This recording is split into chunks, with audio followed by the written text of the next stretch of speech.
Assalamualaikum warahmatullahi wabarakatuh. Selamat pagi anak-anak. Semoga pagi hari ini kalian dalam keadaan sehat dan tetap semangat belajar. Mari kita mulai pembelajaran hari ini dengan mempelajari unsur-unsur prisma dan limas. Tujuan pembelajaran mempelajari unsur-unsur prisma dan limas yaitu 1. Siswa dapat mendeskripsikan bangun ruang sisi datar berbentuk prisma dan limas berdasarkan banyak rusuk, titik sudut, dan bidang alasnya. 2.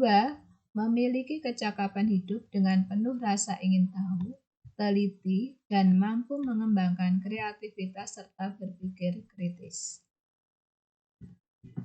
Kita lanjut pada materi pembelajaran. Kita mulai dengan pengertian bangun ruang sisi datar. Bangun ruang sisi datar adalah bangun ruang yang memiliki sisi berbentuk bidang datar. Ingat, jadi sisinya berbentuk bidang datar. Yang termasuk pada bangun ruang sisi datar adalah prisma dan limas. Nah, sekarang kita lihat pengertian dari prisma. Apakah prisma? Prisma adalah bangun ruang sisi datar yang memiliki dua bidang sisi yang sejajar dan kongruen. Jadi minimal punya dua bidang sisi yang sejajar dan kongruen. Dan bidang-bidang lain sebagai sisi tegaknya. Jenis-jenis prisma. Prisma diberi nama berdasarkan bidang alasnya. Macam-macamnya yaitu ada prisma segitiga. Berarti prisma ini mempunyai alas berbentuk segitiga. Ada prisma segi empat, alasnya berbentuk segi empat. Kemudian ada prisma segi lima, prisma segi enam, dan seterusnya sampai prisma segi N. Nah, sekarang perhatikan gambar berikut. Bangun A, B, C, D, E, F, G, H ini disebut sebagai prisma segi empat. Kenapa? Karena alasnya berbentuk segi empat. Mana alasnya? Ya. Sesuai dengan pengertiannya tadi, alas dari prisma adalah bidang datar yang sejajar dan kongruen. Nah, kalau saya ambil A, B, C, D ini sebagai alas, maka yang sejajar dan kongruen dengan A, B, C, D adalah E, F, G, H. Berarti nanti tutupnya bidang E, F, G, H. Kemudian, apakah saya bisa mengambil alas prisma ini selain bidang A, B, C, D? Bisa. Misalnya saya ambil bidang B, C, G, F ini sebagai alas. Dia sejajar dengan A, D, H, E. Berarti kalau B, C, G, F sebagai alas, nanti A, D, H, E-nya sebagai tutup. Bisa juga alasnya adalah bidang A, B, F, E. Berarti nanti tutupnya D, C, G, H. Demikian ya. Jadi untuk pengertian alas dan tutup pada prisma tidak selalu bidang yang di bawah dan di atas. Nah, boleh yang manapun asalkan memenuhi syarat keduanya sejajar dan kongruen. Kita lihat unsur-unsurnya. Titik A, B, C, D, E, F, G, dan H ini disebut sebagai titik sudut.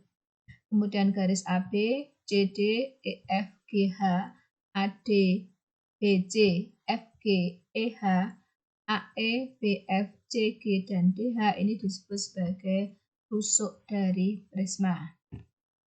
Nah, kalau tadi diambil ABCD sebagai alas, maka EFGH-nya sebagai tutup. Nah, kemudian bidang-bidang lain ABFE, BCGF, CDHG, dan ADHE ini disebut sebagai bidang tegak. Kemudian bidang yang warnanya ungu, BDHF, ini disebut sebagai bidang diagonal. Kemudian ada juga diagonal bidang. Nah, kalau diagonal bidang nanti bentuknya adalah garis. Misalnya dari B saya tarik garis sampai G. Ini namanya BG, ini diagonal bidang. Garis BD ini juga diagonal bidang. HF ini juga diagonal bidang. Dari E ditarik sampai G ini juga diagonal bidang. Nah, silahkan dibuat diagonal bidang yang lain dan hitunglah ada berapa semuanya. Kemudian ada juga diagonal ruang. Kalau diagonal ruang sesuai namanya, berarti nanti berada di dalam ruangan. Misalnya garis dari H sampai B. Garis H sampai B ini berada di dalam ruangan. Maka nanti garis HB disebut sebagai garis diagonal ruang. Kemudian bisa juga D sampai F, ini juga diagonal ruang. E sampai C, A sampai G, ini namanya juga diagonal ruang. Kita lanjut. Ada prisma segi empat yang khusus, yang sudah familiar buat kalian semuanya, yaitu balok. Apakah balok ini masuk pada prisma segi empat? Ya, balok adalah prisma segi empat. Kenapa? Karena alasnya berbentuk segi empat. Ya. Tetapi balok ini mempunyai nama khusus, balok ini mempunyai sifat khusus, yaitu dia merupakan prisma segi empat yang dibatasi 3 pasang persegi atau persegi panjang dengan satu pasangnya berbeda ukuran. Ya, minimal satu pasang berbeda ukuran.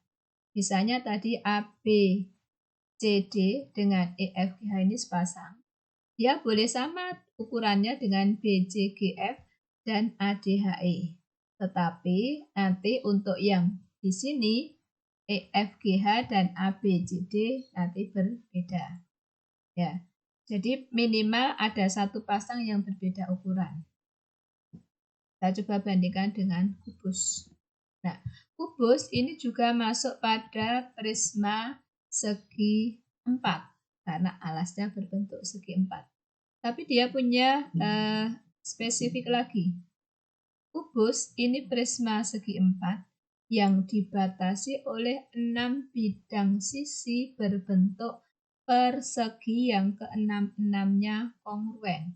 Otomatis panjang rusuknya ini juga akan sama. Berbeda dengan balok. Kalau balok tidak harus semuanya sama panjang. Jadi misalnya AB dengan BC tidak sama panjang, tidak apa-apa. Kemudian dengan BF juga tidak apa-apa. BC dengan BF sama, sedangkan AB-nya tidak sama, itu juga boleh. Nanti dia masuk pada kelompok balok. Jadi intinya balok dan kubus itu sama-sama prisma segi 4. Hanya saja kalau kubus ke-12 rusuknya sama panjang, kemudian ke-6 sisinya berbentuk persegi yang kongruen. Tapi kalau balok ya, tidak semuanya berbentuk persegi. Bisa berbentuk persegi panjang, bisa juga ada yang berbentuk persegi. Jadi ukurannya tidak harus sama semuanya. Seperti itu perbedaan antara kubus dan balok. Kita lanjut pada limas. Limas adalah bangun ruang sisi datar yang dibatasi sebuah bidang datar sebagai alasnya dan bidang sisi tegak dan bidang segitiga sebagai sisi tegaknya yang berpotongan di satu titik. Nah, titik potong itu nanti disebut sebagai titik puncak. Kemudian jenis-jenis limas seperti pada prisma, limas diberi nama juga berdasarkan bidang alasnya. Jadi ada limas segitiga, limas segi 4, limas segi 5, limas segi 6, segi 7, dan seterusnya sampai limas segi N. Kita lihat contoh di sini. Berikut adalah contoh limas segitiga. Pada gambar ini kita ambil ABC, bangun ABC atau segitiga ABC ini sebagai alasnya. Kalau ABC sebagai alasnya ya, berbentuk segitiga, maka namanya adalah limas segitiga. Titik A, B, C, dan D disebut sebagai titik sudut. Kemudian segitiga ABC sebagai alas, maka bidang tegaknya adalah bidang A,